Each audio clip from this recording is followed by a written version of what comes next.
Good afternoon. I'm Brent Roussin, Manitoba's Chief Provincial Public Health Officer. Today there's one new case of COVID-19.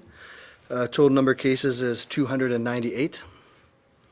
There are 282 individuals that are listed as recovered, and there are 9 active cases. Yesterday, an additional 824 lab tests were performed, taking our total to 45,923. Today's case and the previous 3 cases are all linked to a cluster associated with the temporary foreign workers in the Southern Health region. Once again, there is no significant risk to the public's health. All measures were taken appropriately. Cases and contacts are being isolated at this time. Manitoba's plan for Phase 2 of service restoration is well underway. And again, we reemphasize this is not a return to normal, that it's a broad reopening, a prudent reopening given our numbers, but there are a number of restrictions still in place to ensure the limited transmission of this virus. So again, a number of occupancy restrictions, ensuring physical distancing can take place in public. And so going forward, we've said time and again that it's vital that people who are ill are staying home. Do not show up for work if you have symptoms, even mild symptoms. Do not go out shopping or attend a sporting event. We need to ensure we're staying home, keeping track of our symptoms. Certainly present for testing if you have any symptoms of COVID-19, fever, chills, cough, sore throat, runny nose, aches, headache. Even if they're mild, even if you're not sure, present for testing. We have still a lot of capacity for testing, and it's ideal if we can get to cases early so we can isolate as well as do some contact investigations. It can be very important for our success moving forward. And so Manitobans are well versed with all the things that we need to do, washing our hands frequently, staying home when we're ill, maintaining that physical distancing at all times. This is especially important to those who are at increased risk of infection, those over age 65, those with underlying medical conditions, or those with immune compromise need to take extra cautions to ensure they're not being exposed to this virus. So once again, thanks to all Manitobans for putting us in this position to continue our planned phase reopening. And continue to visit our website at manitoba.ca/COVID-19 for up-to-date information. So thank you. I'll pass that to Lynette. Thank you very much. Good afternoon, everyone. I'm Lynette Siragusa, Chief Nursing Officer with Shared Health. We have often said that during this COVID-19 pandemic response that we will have to evolve and change over the course of this pandemic. And thanks to the tremendous efforts of Manitobans, our numbers of active cases are low. And in response, we are very pleased to be able to expand our visitor access for inpatients in Manitoba's hospitals and health centers. We know that the last few months have been incredibly difficult for patients and their families. Both Dr. Roussin and myself have received many letters from you, heard personally the stories, and we want to thank you for sharing those honest feedback and personal stories with us. The new visitor guidelines will allow most inpatients to identify a single designated support person who may visit them once a day. Inpatients who have been in hospital longer term for more than 14 days will be allowed to identify a second support person to visit for the duration of their stay in hospital. Most visitors will be restricted to visiting one at a time, though exceptions will be made for children under 14 who need to be accompanied by an adult. Exceptions have also been made for specific patient populations. For labor and delivery, mothers may identify 2 support people who will be present at the same time, and one of those support people may be able to stay overnight. Following the birth, 2 designated visitors can be present at the same time.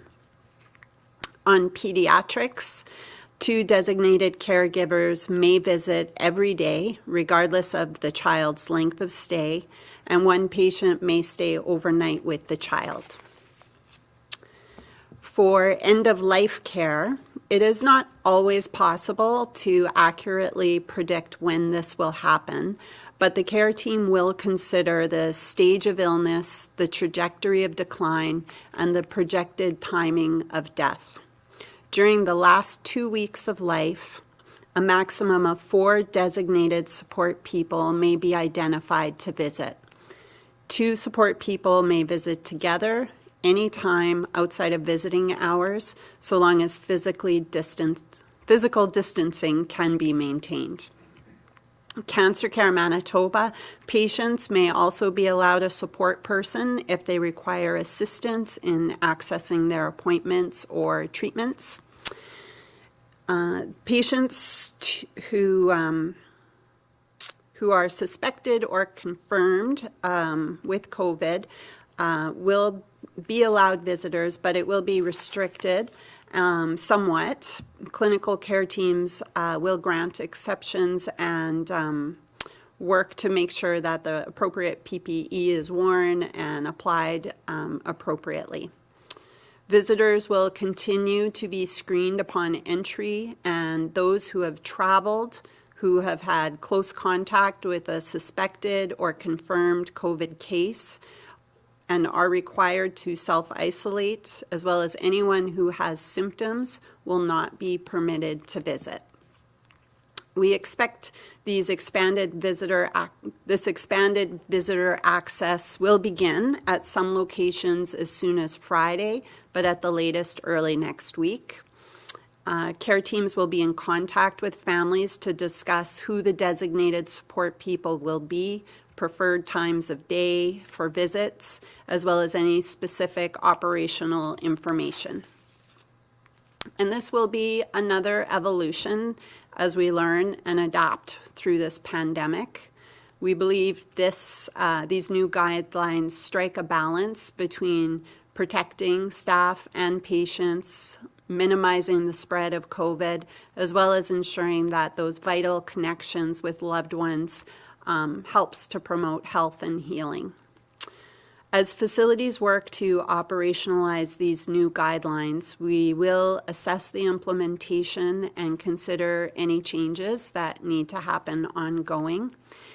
We are also encouraging facilities to consider their operational ability to support outdoor on-site visits, similar to what's already been implemented in the personal care homes, as well as piloted at Victoria Hospital. Families are encouraged to continue to use virtual means to connect with their loved ones. And while we are pleased to be able to permit in-person visits now, we will continue to monitor the presence of COVID in our communities.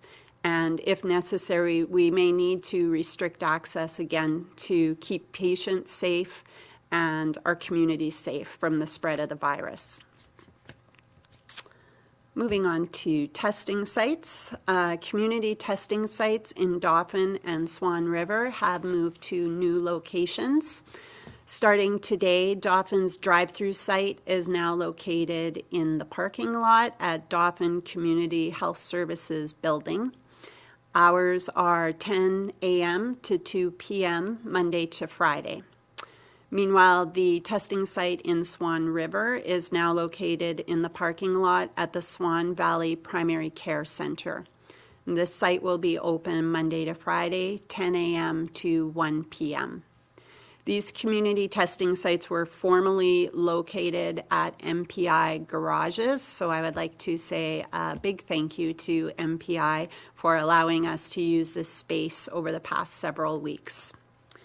Additionally, our drive-through testing site in Brandon remains open Monday to Saturday from 8:45 to 3:15 p.m., and it will now be closed on Sundays.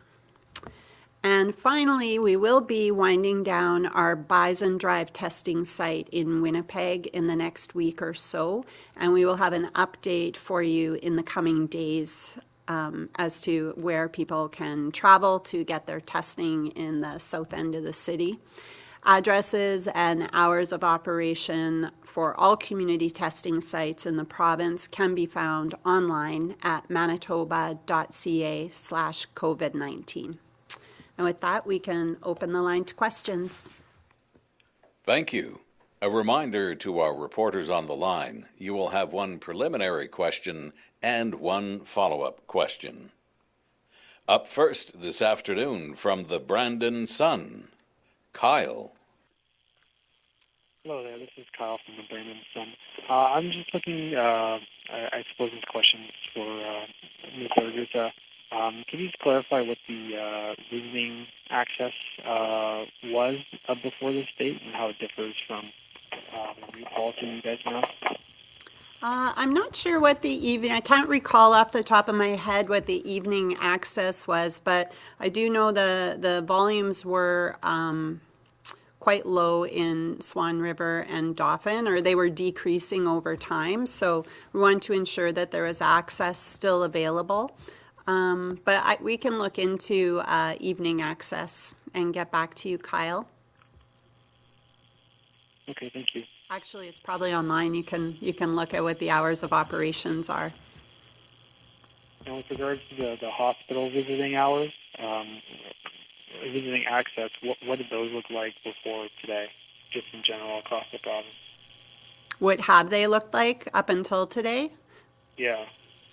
So the hospitals have been restricting visitors to reduce the spread of COVID and keep staff and patients safe. So for the most part, for compassionate reasons on a case-by-case basis, people would be allowed to visit. But it really was quite minimal up until now. From CJOB, Diana. Good afternoon, Diana from 680 CJOB. Dr. Roussin, you're calling these cases in the Southern Health Region a cluster, not an outbreak. Can you explain why that is and share more details on the situation there? Has everyone else been tested now? I know you mentioned there were 18 people in relatively close quarters, and what's the situation as far as self-isolating? Are they all being kind of closely monitored at this point?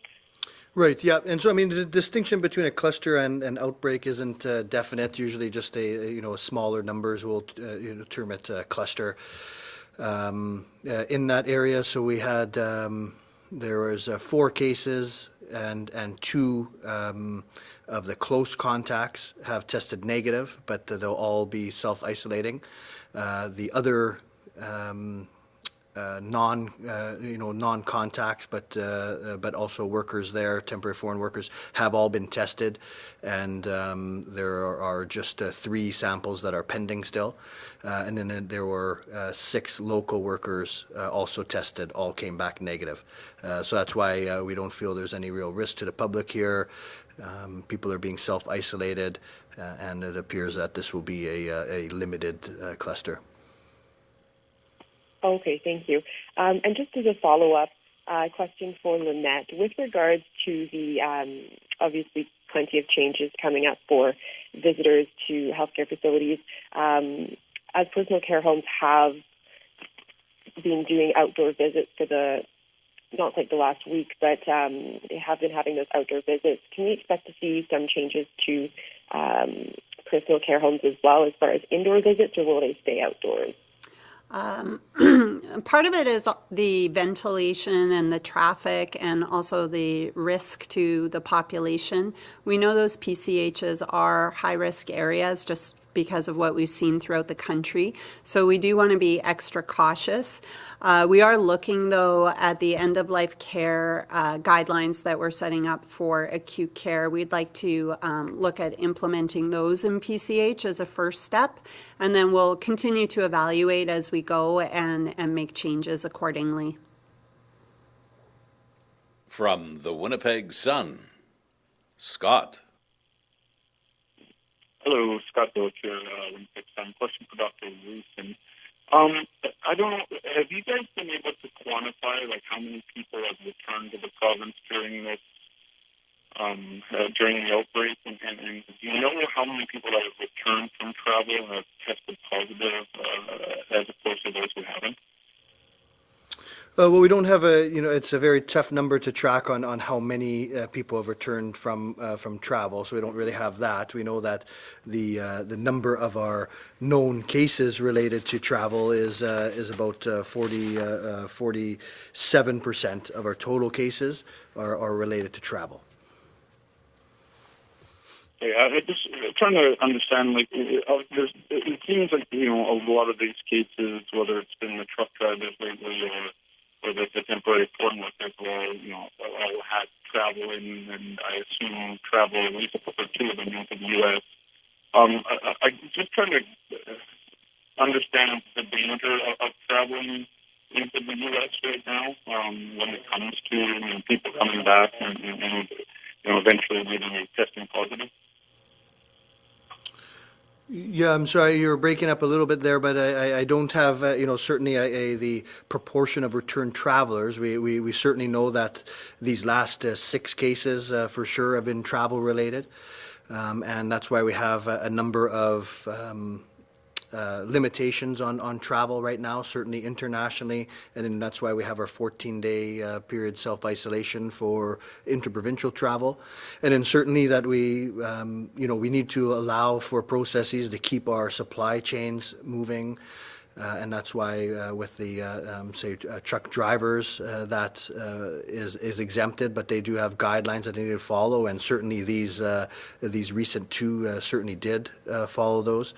And then we're also looking to do the asymptomatic testing now of returning truckers from outside the province. So, like we said, when our numbers are quite favorable, then our biggest risk is the importation of the virus. So we do have a number of processes in place to try to reduce that risk. From CBC Manitoba, Aidan. Hi, my question is for Dr. Roussin. Can you tell us specifically what practices did the workplace employing the temporary foreign workers have in place regarding to isolation protocol, spacing for living conditions, and cohorting, and what is the risk to these workers? Yeah, and that's right. So you mentioned all of them there. Is that when temporary foreign workers enter our country, they're required to self-isolate for 14 days, and then while they're working, they're cohorted. So to limit that, and then so in this example here, we talk about the 18, but they were cohorted in 6s, and we don't have a positive case outside that original cohort. So it's likely that contributed to the reduction of the cluster numbers, and then certainly with living conditions, ensuring physical distancing. So all the steps were taken in this particular episode. Certainly our biggest risk is the importation of virus, but when we handle it in this way, it dramatically reduces the risk to the public. Just to follow up on that, when the workers are isolating, are they in group living conditions? Are they being cohorted in the same working groups of 6? And if they were cohorted in a working group of 6, why is the larger group of 18 a matter of concern? Yeah, so a few questions there. So when they're self-isolating, I mean I don't know there's a number of different setups like this. When they're self-isolating, they should be able to maintain physical distancing from all others during that self-isolation period. And then when they're working, it's ideal to have them in the same cohort, just for this reason. And really, the other 18 were very low risk. They're not considered contacts, but because there's relatively low numbers. In a relatively small place, we opted to do asymptomatic testing on them. So similar to what we did in our cluster in Prairie Mountain Health, we tested all the employees in there, even the ones that weren't cohorted. Certainly didn't find a case outside of that, but we felt it was just prudent to do that testing. From the Canadian Press, Steve Lambert from the Canadian Press. Dr. Roussin, can you tell us whether this, if my math is right, this is a cluster of 4 related to these temporary foreign workers in the Southern Health Region? Can you tell us whether this was an agricultural operation or a healthcare operation? What field was it in? Yeah, so it's we're limiting it to the information to the southern region. It's this cluster of temporary foreign workers, and there's no exposure to the public. So we want to ensure we're advising Manitobans that these are imported cases, that we're not seeing, say, the community-based transmission with this. But then again, we also want to respect the privacy of individuals. So no risk to the public. Is the biggest message we want to give. And following up on Aidan's question, it sounds like the 4 were working while self-isolating. Is that correct? Well, they were not. They shouldn't have been working while they're self-isolating. Sort of the self-isolation period should be before any work, or certainly before being in contact with other individuals. So, I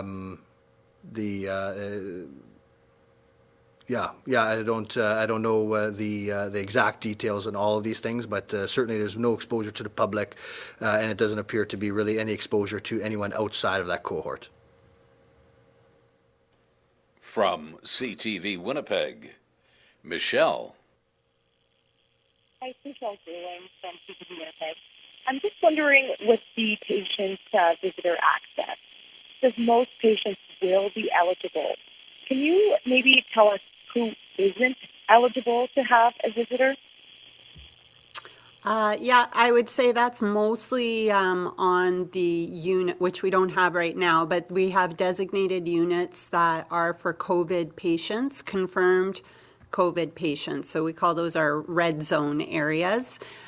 So we will want to keep traffic minimized if and when we get patients, COVID patients, and make sure that when people do come on a case-by-case basis that they have the appropriate PPE and they wear it the way they're supposed to wear it, and they don it and doff it in a safe way. So that will be the biggest limitation. We also will have some units where suspected COVID patients would go, and that's really people who may have respiratory illness or fever or cough, and we want to test them to be sure. Those are very short stay because it's really pending a lab test that comes back in 24 to 48 hours. So those are the situations where visitor restrictions would be more carefully applied. But for the most part, most inpatient visitors should be able, inpatients should be able to have one visitor at least short term, and then more if they're longer. Then what about privacy? Like, are people going to be able to come into the hospital, be able to go bedside, or will someone from the hospital have to accompany them? Like, what sort of privacy are they able to have with their loved one?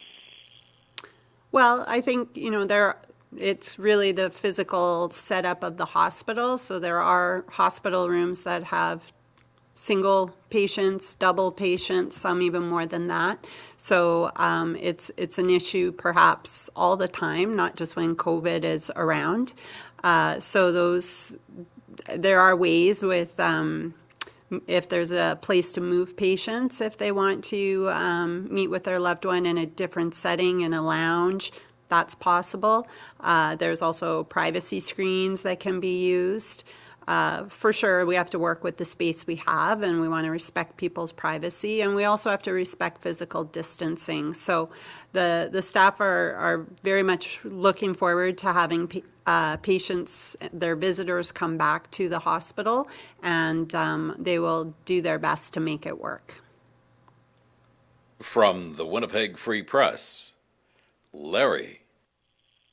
Larry Critchard, Winnipeg Free Press. Dr. Roussin, I'd just like to return to the temporary foreign workers, just double-checking some of the facts. 4 of the 18 temporary foreign workers have tested positive, and when you were talking about 6 others to receive the test, were they 6 of the 18 or 6 others connected with this establishment? Right, yeah, so there was 18 temporary foreign workers. There was a cohort of 6, which all 4 of these cases occurred in, and so only the 2 remaining of that 6 are considered close contacts. But we tested, everyone who worked in and around that location, so the rest of the 18 temporary foreign workers, and then there was 6 local workers as well that we tested, all negative. A secondary question. The rally that's going to occur on Friday at the Legislative Building, the crowd is expected to be fairly sizable. Just wondering what your concern is about, any potential health threat from a large rally, and what's your advice for participants? Yeah, so I'd want all the participants to be mindful and try to remain safe, do that in a safe manner. So we still have the groups of 50 outdoors right now, so I would encourage to stick with that. Try to have physical distancing whenever possible, and decide to stay home if you're feeling ill. Don't show up to a large, gathering like that if you're feeling ill, even with mild symptoms. So I just want everyone to stay safe. From Global, Marnie. Good afternoon, Marnie Blunt from Global News. Dr. Roussin, given that you said the past 6 cases are travel-related, can you talk about how that kind of impacts maybe the ability to change the rule on the 14-day isolation for both interprovincial or international travelers? Yeah, well, I think that as our numbers remain favorable like this, then we have to be very mindful of the importation of the virus, and so those are the measures that we have in place right now. So certainly the Quarantine Act with the travel restrictions and the mandatory self-isolation, mandatory quarantine for those returning from international travel is in place, and given the numbers, especially in the U.S., it's has a lot of reason to remain in place going forward for the foreseeable future. And then interprovincially, same thing. We see that there's still some provinces that didn't benefit from our timing or our geography and are still seeing numbers of this, more than us. So we still need to protect against the importation. So we're continuing to look at that. We're looking at ways of being able to narrow some of our approach for those 14-day self-isolation requirements. But for the foreseeable future, we're going to have some sort of way to protect Manitobans against the importation of the virus. Thank you. And this is a follow-up going back to the rally that is planned for Friday. If we look at some of the other rallies we've seen in other areas of the country or in the U.S., there's definitely been more than 50 people gathering, and physical distancing might be kind of hard to do. With that in mind, what's your response to that, or the message that you would have for people attending? Yeah, so that's our general message. Try to stay safe. We know that this virus, we've seen favorable numbers, but it's still here, and crowded, large groups could put us at risk for transmission of this virus. So washing your hands, trying to maintain that physical distancing, trying to limit the group sizes is best. Certainly stay home if you're ill. If you're feeling that you're not going to be able to maintain that physical distancing, then you can consider a non-medical mask as well. So really important to try to stay safe during this time. Thank you. We have a few moments left. If our reporters on the line have any additional questions, please ask them now. Dr. Roussin, I am from 680 CJOB. You mentioned narrowing the scope of these self-isolation restrictions for domestic travelers, possibly. Would that mean the province wouldn't require people from certain provinces where there is favorable epidemiology to self-isolate for those 14 days? If so, when might we expect that, and what would the kind of requirements be on the province's part in terms of saying, okay, it looks pretty good here, we're not going to require you to self-isolate if you come from there? Yeah, so that's, I don't have any, like details on it, but those are the type of things that we are looking at, whether we don't need to have, say, a blanket interprovincial requirement, that we may look at certain jurisdictions that have favorable epidemiology that's comparable to ours, that we may not require that 14-day self-isolation. And then the same thing, we would be monitoring for, for triggers in various areas to whether we need to change that. So that is one of the things we're looking at now, and probably in the upcoming weeks we'll be able to consider that. Hi, Aiden from CBC. My question is for Dr. Roussin. What are the requirements for employers who employ temporary foreign workers in terms of that isolation period for conditions for the workers, and do the workers have access to the special isolation suites that have been made available by the province? Yeah, so the requirement is the 14-day mandatory self-isolation, and so that must be done in a manner that they can be physically distanced from others. And then cases that are cases or contacts from from anywhere in Manitoba, they are eligible for their alternative isolation accommodations. So yes. I would also just add, we have been working in close partnership with the Public Health Agency of Canada, who flags when someone is coming into Manitoba. So we do make sure that they have a place to isolate, and work together on making sure that happens. This is Kyle Darvison from the Brandon Sun. I just got some unconfirmed reports that the town center mall, which is where our local testing site is located here in Brandon, is potentially, and this isn't confirmed, being evacuated due to structural issues right now. Would anybody be able to confirm that for me? And if so, is there a contingency plan to relocate the testing site in Brandon to an alternate location? Well, that's hot off the presses. We didn't know that, but we will look into it and we will see what our contingency plan is. Thanks for letting us know. Yeah, again, that's not confirmed. I just heard that from one of my colleagues. So okay. I thought I'd ask. Hi, Aiden from CDC again. I'm just wondering about classifying cases as travel-related. So the original case that we learned about on Sunday, you said is travel-related. And so are these three cases that we've learned of since, are they also considered travel-related, given that they likely got this from the index case, or how does the classification work there? Yeah, so it's good. It's a good question. I think that the important thing is that we wouldn't classify them as our community-based transmission. So they'd either be travel or related to contact with of a known case, and so that's the big distinguishing factor. So our EPI folks, they'll have specific ways of how they classify these things, but what's really important from our public health measures is that these aren't considered community-based transmission. Larry Cush at the Winnipeg Free Press. Dr. Roussin, does Manitoba have much of a presence at the borders with Ontario and Saskatchewan anymore in terms of,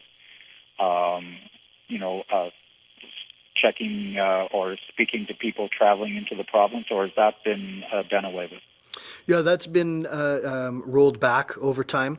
The actual checkpoints there have been rolled back, so there's still a lot of signage there. There's still a small amount of presence, but over time that's rolled back. We found a lot of just repeat messaging to many of the same folks. Certainly the truck drivers returning weren't being stopped by that because they have the exemption. So over time there was less need for having the checkpoints. Still have a lot of the signage and education out there. Is there a fear with summer coming, with holiday season, that maybe it might be wise to do that again? Well, we're going to look at it and see, depending on, where people are coming from, especially with road traffic. Most of our exemptions apply to neighboring communities anyways. The epidemiology in northwestern Ontario is much like ours. And so there's, I think over time, there's limited need to have those checkpoints there.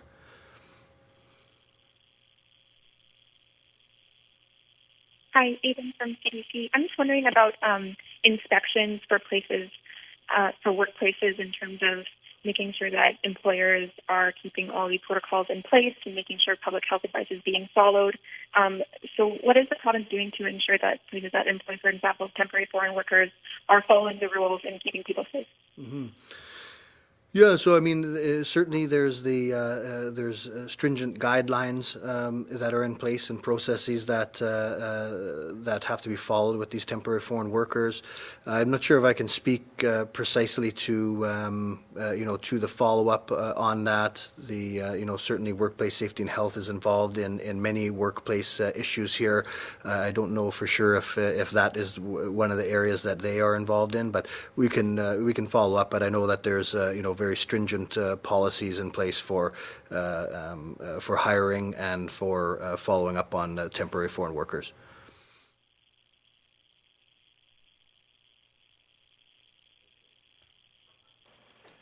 And this concludes today's media briefing. Thank you.